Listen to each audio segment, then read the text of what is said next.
Hello po sa lahat po ng mga Dabber Cats at sa lahat ng mga nanonood at sumusubaybay sa mga updates po natin for today's video, kung saan ay napadaan sa FYP ninyo ang possessive Bimbi era is here.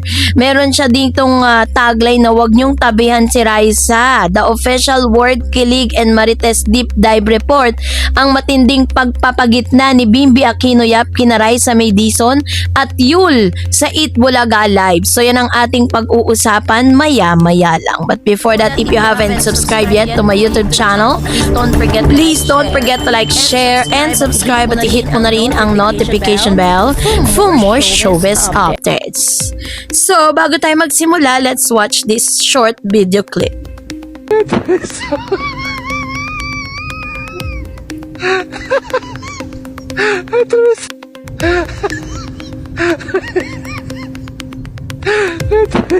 Ang gitna accident na nagpasabog sa social media, mga bestie, pakimaanghang na chika na naman ito kasi mukhang hindi na talaga kayang itago ng ating golden retriever boy na si Bimbi Aquino Yap ang kanyang ultra protective and slightly jealous side. Kung akala nyo sapat na ang confession niya kay Papa Jack sa TikTok live na "I love Raisa definitely, let's trust the process," hintay muna kayo kasi ngayong episode or sa isang episode ng Eat Bulaga Live na panood ng buong sambayanan ang isang unscripted, unfiltered at overprotective moment na nagpatunay na totoong-totoo ang pananalanta ng Maybe Ship. Nung tawagin ng co-host na si Yul, sina Raisa May at Bimbi para mag-standby sa stage, ay nagkataong halos magkatabi sina Yul at Raisa. But wait, before Yul could even settle, biglang pumagitna si Bimbi. Inilagay niya ang sarili niya ng eksaktong-eksakto sa pagitan ni na Raisa May at Yul. Kitang-kita sa broadcast ang bagyang pagselos, ang mabilis na reflexes ni Bim, no? At ang literal na haba ng hair moment ng ating pambansang aling maliit na si Raisa May Dizon. Ano nga ba ibig sabihin ng galaw na ito? So meron tayong super detailed frame by frame at psychology backup, word, kilig at informative report. So stay put ka lang dyan. So part 1, the live frame by frame breakdown. Para sa mga hindi nakaabot sa live broadcast o sa mga gustong mag-relive ng iconic scene na ito, balikan natin ang bawat millisecond. Sabi nga, yung bawat segundo ng mga nangyari, no? So nung tinawag po ni Yul, ito pong si Raisa at Bimbi, para po sila po ay parang winelcome sila dahil nga ganun yung ginagawa sa Eat Bulaga, 'di ba? Nagposisyon na sila ganyan, and then nung pumagitna na si Mr. Bimbi. So ito yung tinatawag na micro expression and body language analysis. The fast stride or speed and direction. Hindi yun pa chill na lakad. Nung nakita ni Bimbi na patungo na si Raisa sa mismong tabi ni Yul, nag-accelerate ang lakad ni Bim. It was 0.5 second decision.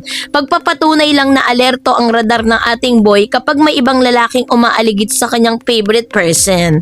O diba? The arm placement and spatial control. Nung nakatayo na siya sa gitna, hindi lang basta tumayo si Bimbi slightly, iniharap niya ang kanyang bahagyang balikat kay Yul habang ang buong katawan ay mukha niya ay nakalingon o nakatagilid papunta kay Raisa.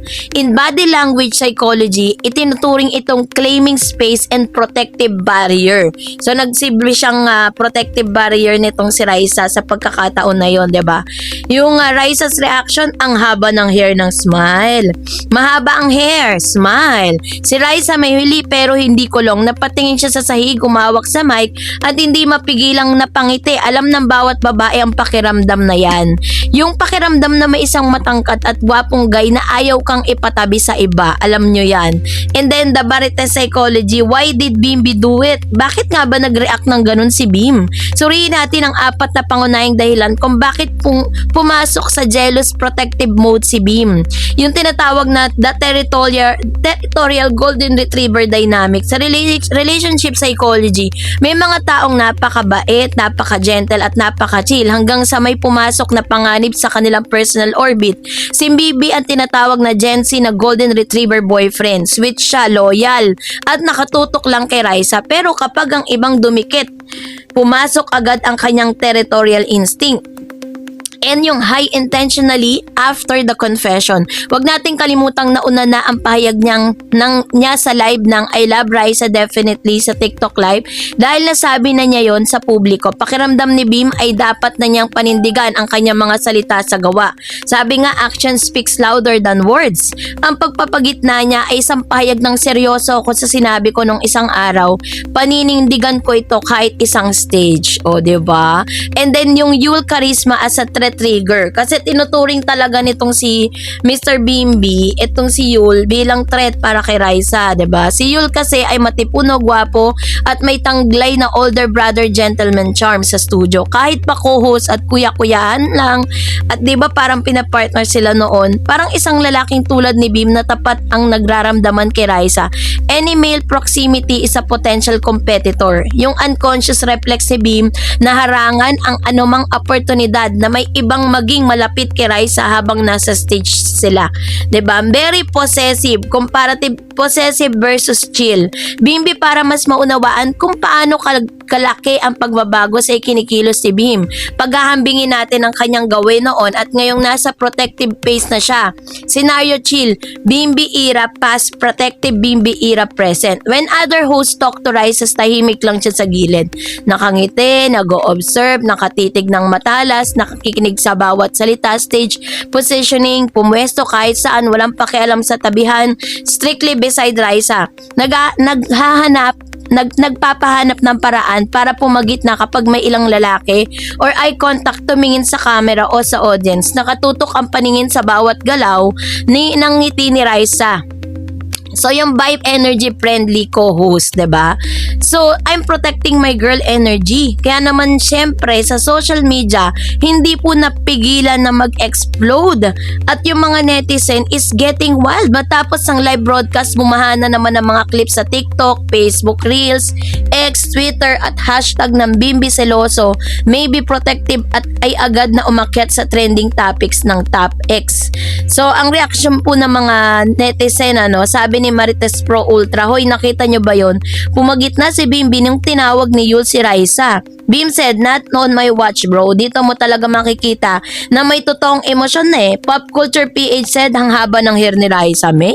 Ngayon sa Itbulaga, si Bimbi mismong hindi makatabi si Yul kay Raisa. Soft boy turned protective boyfriend real quick. And then sa mga TikTok edits and memes, may mga CapCut templates agad na ginampanan ng trending audio katulad ng My ni Taylor Swift or Selos ni Shaira. Ang pinaka-viral na meme caption, yung kaibigan mong nagsabing trust the process pero ayaw magpalugi sa pwesto. Diba? Ano ba yung ating the verdict and what to expect next? Ano yung expectation natin sa dalawang ito, diba? Ang galaw na ito ni Bim ay hindi lang basta simpleng aksidente. Ito isang maliwanag na senyales na ang maybe dynamics ay lumalalim na. Yung kanilang si Bimbi Aquino Yap ay hindi na pinagtatago ang kanyang pagiging protective at seloso kay Raisa May Dizon. Ito yung mga dapat nating abangan sa susunod na episode. Asaran mula kina Tito Vic and Joey, paniguradong gagamitin ito ni Bossing Vic at Jose Manalo para asarin si Bimbi sa mga susunod na segment. Si Raisa's very playful teasing, makikita natin kung paano gagamitin ni Raisa ang kanyang wit at humor paglalo pangitian at itis ang ating overprotected na si Bim. Unscripted moments. Abangan ang bawat stage positioning ni na Bimbi at Raisa dahil official nang pumasok si Bimbi sa kanyang I stand beside her no matter what era. Maybe ship is full steam ahead. Keep trusting the process, diba? So, kayo ba'y kinilig sa ilan sa mga ating pong mga updates? Mag-comment kayo sa comment section. Of course, huwag nyo rin kalimutang mag-subscribe. And that's it for today. For more videos and updates, please don't forget to like and subscribe, and please don't forget to follow my Facebook page, Dareds TV and Dareds Channel. God bless everyone.